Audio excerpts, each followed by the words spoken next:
जीव स्वयं नित्य निरंतर कर्मों के जाल को रच रहा है और अपने आप को बांध रहा है। आपको मुक्त होना है, बंधना नहीं है। जीव का जन्म कर्मों के अनुबंध से होता है, कर्मों के बंधन से होता है, और उसको अपना ऋण चुकाना होता है। ये पूर्व के जन्मों से निश्चित किया गया है। यहां ऋण चुकाए बिना कोई जा नहीं सकता।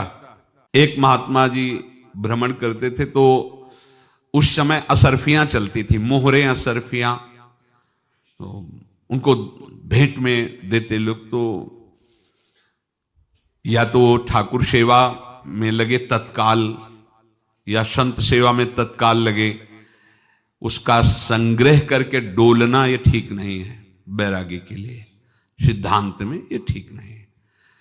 तो जब 2, 4, 6, 8 ऐसे मोहरे हुई तो उन्होंने विचार किया कि और भ्रमण करके जब काफी मोहरे हो जाएंगी तो प्रयागराज में जब कुंभ पड़ता है, एक बार पूरे सब अखाड़े के संतों को, अलग अलग संप्रदाय सब संतों को बुलाएंगे और सबको पवाएंगे।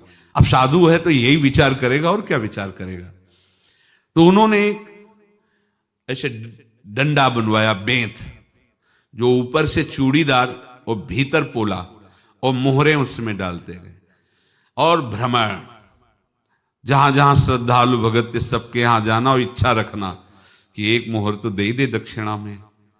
कामना कोई भी हो वो बांधती ही है, ध्यान रखना। इसीलिए प्रभु जो चाहे वो करे, अपनी चाह नहीं रखनी चाहिए, अपनी चाह प्रभु की चाह में मिला देनी चाहिए। धीरे धीरे वो छड़ी भर गई। भ्रमण करने वाले महात्मा चूड़ी लगाई, इंतजार करते रहे। जब प्रयाग का कुंभ पड़ा तो चले। तो रास्ते में एक गांव में पूछा जाता है, जैसे कहीं रुको कि कोई श्रद्धालु ऐसा है जो संत सेवी है।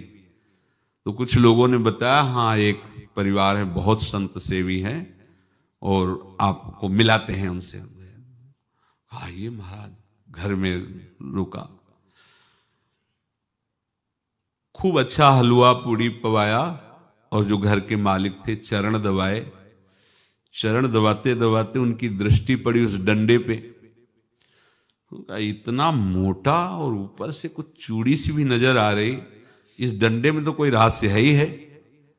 अब महात्मा जी को खवा पिला के सुला दिया। महात्मा जी जब सो गए तो पत्नी से धीरे से कहा, वो डंडा लाओ बाबा जी का। डंडा, वो चूड़ीदार जो ही खोला पलटाया तो सैकड़ों मोहरे। ऐसे संत रोज पधारे भगवान, तुम आनंद हो जाए फिर क्या। पत्नी से कहा, नाप के कंकड़ लाओ। वो तो महात्मा जी तो खाए खीर पूड़ी, आराम से सो रहे। रात में पूरी प्लानिंग करके उसमें कंकड़ भर के चूड़ी लगाकर सिराने रख दिया, सारी मोहरें हटा ली। महात्मा जी आराम से छड़ी उठाए तो वजन पक्का। वैसे बड़े लोग चतुर होते हैं, पर ये नहीं जानते कि कर्म कितना भयानक होता है।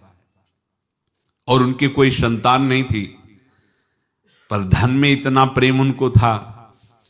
बहुत सावधान। साधु महात्माओं के पास जो अर्थ है, गृहस्थी अगर आता वहीं से है, पर अगर उसको जोर जबरदस्ती या किसी छल कपट से, तो वो उसका विनाश ही करता है। आज तक का प्रमाण है। अब उनको ये भाव पता नहीं होगा, या पता होगा तो लोभ के कारण वो उसको मान नहीं पाए होंगे। महात्मा जी गए प्रयाग में, किसी अखाड़े पर रुके और वहां प्रार्थना की कि कल जो है संपूर्ण अखाड़ों का निमंत्रण किया जाए और सब संतों को भोग पवाया जाए और उनको दक्षिणा भी दी जाए। महंत ने सोचा कि बहुत बड़ा है तो उत्सव है, क्योंकि प्रयाग में कितने हजारों संत महात्मा सब। उनका महाराज बोरों इसमें चीनी और टीनों घी लगेगा, सब व्यवस्था। बोले आप मंगाइए, एक एक हिसाब हम करेंगे, हमारे पास सब व्यवस्था है। बोले कुछ तो पहले दे दो, इकट्ठे देंगे हम। उनको था कि अगर हम छड़ी खोला और 2-4 मोहरे दी, किसी को पता लग गया तो गड़बड़ हो सकती। बोले हम भंडारे के समय आखिरी में सब कुछ आपको दे देंगे। ठीक है। वो अपने पास से पैसे लगाकर खूब जितना सामग्री सब लाए, लाखों की और सब संतों को निमंत्रण कर दिया। संत जन निमंत्रित हो गए, भंडारा बन रहा है। तब वहां के महंत है और उनका देखो भंडारा भी बन रहा है, संतों को निमंत्रण।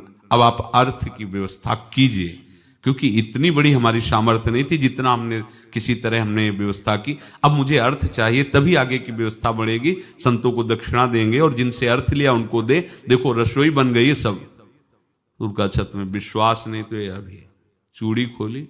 उनको तो था ना कि मोहरे हैं कंकड़।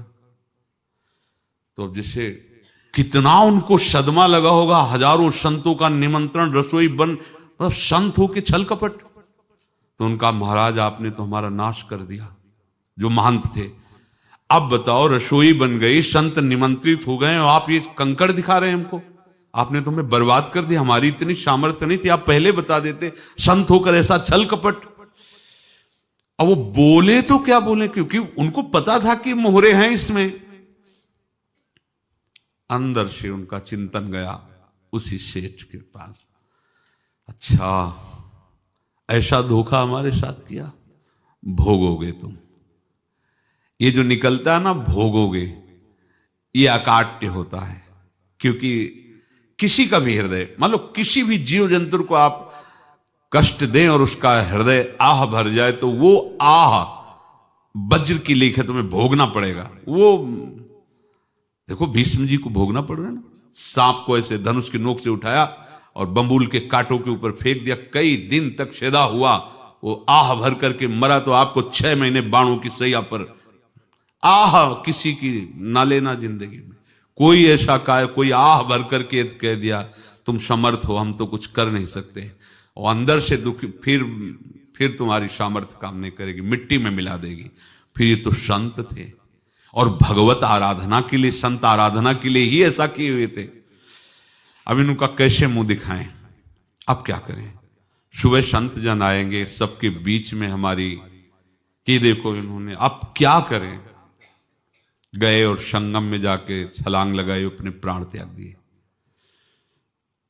अब उनके तो पास मोहरे थी और व्यापार बढ़ा, और 9-10 महीने बाद ही लड़का हुआ।